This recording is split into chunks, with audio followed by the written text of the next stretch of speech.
Hello and welcome to Healthy India. I'm your host Lotty, and I'm here with you once again with a set of experts when we will be talking about juvenile diabetes. Yes, this is a diabetes in the children and sadly it is also on the rise. But we'll tell you as to how to take care of this, how to manage it and how to even prevent some kind of diabetes.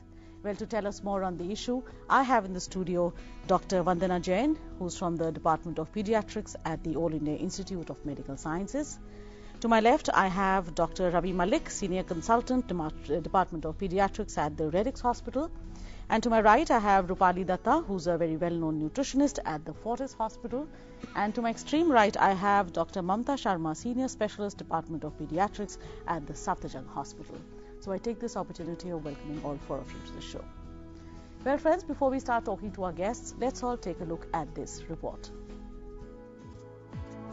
Neonatal period also, but most common age of presentation is either at 4 to 5 years or generally at the onset of puberty, so somewhere around 11 to 13 years. These are the two most common ages at which diabetes presents. It is different from type 2 because in type 2 oral medicines can help, and these oral medicines are insulin sensitizers, so the body has insulin but it is less in amount and the body is not that sensitive to insulin. Whereas in type 1 the major issue is that the pancreas are not producing insulin. So you need to give insulin from outside. Insulin is a protein, it cannot be taken by mouth. It has to be given as injections. So these children have to take insulin injections throughout their life. But having said that, we should not consider type 1 diabetes as a disease, but as a lifelong companion. So you need to keep it under control, take your medications, monitor your blood sugars, and you can lead a healthy, happy life. So that's the message that should go across.